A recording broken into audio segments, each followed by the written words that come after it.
ମହାଭାରତରେ ଶଙ୍କୁନି କାହିଁକି ଚାହୁଁଥିଲେ କୌରବଙ୍କର ସର୍ବନାଶ? ବନ୍ଧୁଗଣ, ଦ୍ୱାପର ଯୁଗରେ ହୋଇଥିବା ମହାଭାରତରେ ଶ୍ରୀକୃଷ୍ଣଙ୍କ ଭୂମିକା ବହୁତ ଗୁରୁତ୍ୱପୂର୍ଣ୍ଣ ରହିଛି। ମହାଭାରତରେ ଶଙ୍କୁନିଙ୍କୁ କର୍ମର ଶୁଭ ଚିନ୍ତକ କୁହାଯାଏ। କିନ୍ତୁ ଶଙ୍କୁନି କର୍ମର ସର୍ବନାଶ ଚାହୁଁଥିଲେ। ଆଉ କାଳ ବିଳମ୍ବ ନକରି ଚାଲନ୍ତୁ କାହାଣୀଟିକୁ ଜାଣିବା। ଭିଡିଓଟିକୁ ମୂଳରୁ ଶେଷ ପର୍ଯ୍ୟନ୍ତ ଦେଖନ୍ତୁ। ବନ୍ଧୁଗଣ, ଶଙ୍କୁନି ଦୁର୍ଯ୍ୟୋଧନଙ୍କ ମା ଗାନ୍ଧାରୀଙ୍କ ସାନ ଭାଇ ଥିଲେ। ତାଙ୍କ ଜନ୍ମ ଗାନ୍ଧାର ରାଜ୍ୟର ହୋଇଥିଲା। ଶଙ୍କୁନିଙ୍କ ବାପାଙ୍କ ନାମ ସୁବଳ ଓ ମାଙ୍କ ନାମ ସୁଧର୍ମା ଥିଲା। ରାଜା ସୁବଳଙ୍କ 100 ପୁତ୍ର ଓ 1 କନ୍ୟା ଥିଲା। ଶଙ୍କୁନି ତାଙ୍କର ସବୁଠାରୁ ସାନ ପୁଅ ଥିଲେ। ଗାନ୍ଧାର ରାଜ୍ୟ ସେତେବେଳେ ବହୁତ ଛୋଟ ରାଜ୍ୟ ଥିଲା।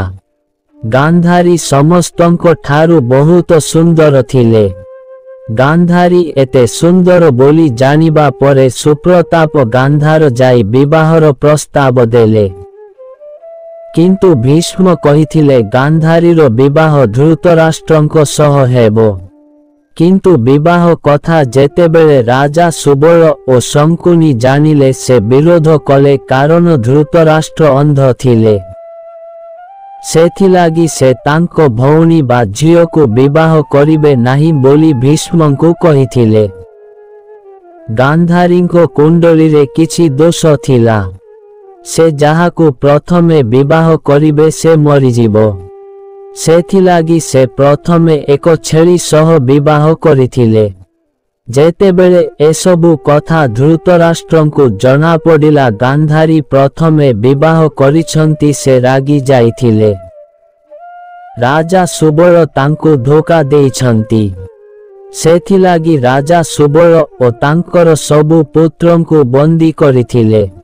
ଧୃତରାଷ୍ଟ୍ର ସେମାନଙ୍କୁ ପର୍ଯ୍ୟାପ୍ତ ପରିମାଣରେ ଖାଦ୍ୟ ଖାଇବାକୁ ଦେଉନଥିଲେ, ଯାହା ଫଳରେ ଶଙ୍କୁନି ଅନ୍ୟ ଭାଇଙ୍କ ଠାରୁ ବୁଦ୍ଧିମାନ ଥିବାରୁ ତାଙ୍କର ନିଜ ବାପା ଭାଇ ଭାଗ ଖାଦ୍ୟ ଦେଇ ଶଙ୍କୁନିକୁ ବଞ୍ଚାଇ ରଖିଥିଲେ ଏବଂ ତାଙ୍କର ବାପା ଭାଇ ଶଙ୍କୁନିକୁ କହିଥିଲେ, ଆମ ସମସ୍ତଙ୍କର ମୃତ୍ୟୁର ପ୍ରତିଶୋଧ ନେବୁ।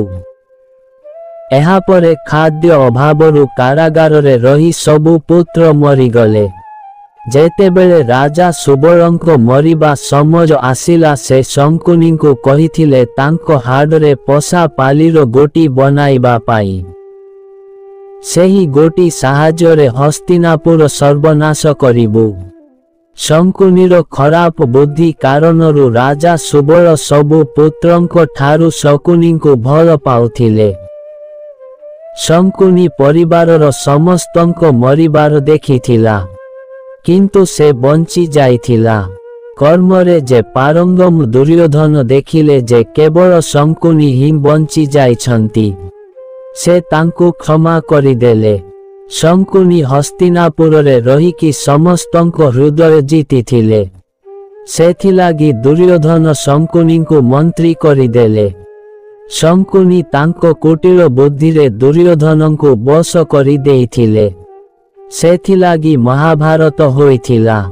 ଶଙ୍କୁନି ଧୃତରାଷ୍ଟ୍ରଙ୍କ ସାହାଯ୍ୟରେ ପଞ୍ଚୁ ପାଣ୍ଡବଙ୍କୁ ସହିତ ଜୁଆ ଖେଳିଥିଲେ। ପାଣ୍ଡବମାନଙ୍କ ସହ ଜୁଆ ଖେଳ ହେଲା ଓ ପାଣ୍ଡବମାନେ ହାରିଗଲେ। ଶଙ୍କୁନି ଚାହୁଁଥିଲେ କେମିତି ଏ କୁଳର ସର୍ବନାଶ କରିବେ। ଶଙ୍କୁନି ଷଡ଼ଯନ୍ତ୍ର କରି ଦୁର୍ଯ୍ୟୋଧନଙ୍କୁ ସବୁବେଳେ ମନ୍ଦ ବିଚାର ଦେଇ କୌରବ ଓ ପାଣ୍ଡବ ଭାଇ ଭାଇ ମଧ୍ୟରେ ଯୁଦ୍ଧ ଲଗାଇ ଦେଇଥିଲେ ଏବଂ ପରିଶେଷରେ କୌରବଙ୍କୁ ମାରି ଦେଇଥିଲେ। କିନ୍ତୁ ପାଣ୍ଡବମାନେ ଧର୍ମର ମାର୍ଗକୁ ଅନୁସରଣ କରିଥିବାରୁ ଭଗବାନ ଶ୍ରୀକୃଷ୍ଣ ସାହା ହୋଇ ବଞ୍ଚାଇ ଦେଇଥିଲେ। ଯେତେବେଳେ ଯୁଧିଷ୍ଠିର ରାଜା ହେବା ସମୟରେ ଜାଣିଲେ ଶଙ୍କୁନି ଷଡ଼ଯନ୍ତ୍ର କରି ସବୁ ପାଣ୍ଡବଙ୍କୁ ଜିଅନ୍ତା ଜଳାଇ ଦେବାକୁ ଚେଷ୍ଟା କରିଥିଲା, କିନ୍ତୁ ପାଣ୍ଡବମାନେ ବଞ୍ଚି ଯାଇଥିଲେ। ଶଙ୍କୁନି ଦୁର୍ଯ୍ୟୋଧନଙ୍କୁ ରାଜା କରିବାକୁ ଚାହୁଁଥିଲା, ଯାହା ଫଳରେ ଭୀଷ୍ମକୁ ସେ ଦୁର୍ଯ୍ୟୋଧନଙ୍କ ସହ ଯୁଦ୍ଧ କରାଇ ଦୁହିଁଙ୍କୁ ମାରିପାରିବ। ପଶାପାଲି ଜୁଆ ଖେଳରେ ଶଙ୍କୁନି ଦ୍ରୌପଦୀଙ୍କୁ ବି ପାଣ୍ଡବମାନେ ପଶାପାଲିରେ ବାଜି ଲଗାଇ ଦେଇଥିଲେ। ସେଥିଲାଗି ଦ୍ରୌପଦୀଙ୍କର ବସ୍ତ୍ର ହରଣ ହୋଇଥିଲା। ଏହିସବୁ ଷଡ଼ଯନ୍ତ୍ର ପାଇଁ ମହାଭାରତ ହେଲା। ଶଙ୍କୁନି ଦୁର୍ଯ୍ୟୋଧନଙ୍କୁ ମୋହ କରି କୌରବର ସର୍ବନାଶ କରିଦେଲା। ଶେଷରେ ସହଦେବ ଶଙ୍କୁନି ଓ ତାର ପୁତ୍ରକୁ ମାରି ଦେଇଥିଲେ। ବନ୍ଧୁଗଣ, ଭିଡିଓଟି ଭଲ ଲାଗିଲେ ଭିଡିଓକୁ ଗୋଟିଏ ଲାଇକ୍ ଏବଂ ଆମର ସତ୍ୟ ଗାଇଡର ୟୁଟ୍ୟୁବ୍ ଚ୍ୟାନେଲକୁ ସବସ୍କ୍ରାଇବ୍ କରିବାକୁ ଭୁଲିବେନି।